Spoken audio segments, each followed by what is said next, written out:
In today's video, I'm going to teach you how to select multiple text in Sejda PDF Editor. Let's start by opening your browser and heading to sejda.com. This site helps with a lot of common PDF tasks and works right from your browser, so there's nothing to install. On the homepage, look for the option that says Edit a PDF document. Go ahead and click that. Sejda offers a free tier with task limits, which is perfect for quick edits. Next, click Upload PDF File and choose the document you want to work on. You can drag and drop your file or browse your computer. Once it loads, you'll be taken into the editing interface.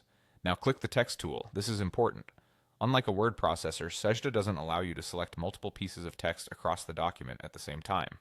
PDFs are built from separate text boxes and objects, so you can only work on one block of text at a time. Think of each paragraph or line as its own container. There isn't a click and drag multi-select for text, and you can't select across different blocks in one go. With that in mind, click on the first text block you want to edit.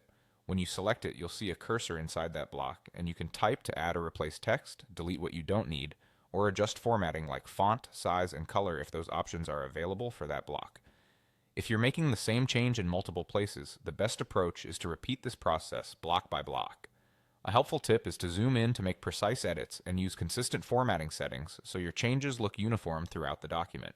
Continue selecting each text block you need to edit and make your adjustments. Because multi-selection isn't supported, staying organized helps. Move through the document from top to bottom and double-check headings, footers, and small text that can be easy to miss.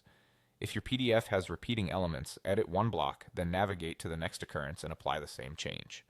When you're finished, click Apply Changes. Sejda will process your document and prepare the updated file. Once it's done, you'll be able to download the edited PDF. If you're working with a large document, give it a moment to complete processing. That's it. While Sejda doesn't allow selecting multiple text blocks simultaneously, using the Text tool to edit each block in sequence gives you precise control and clean results. Follow these steps, take your time block by block, and you'll get exactly the edits you need.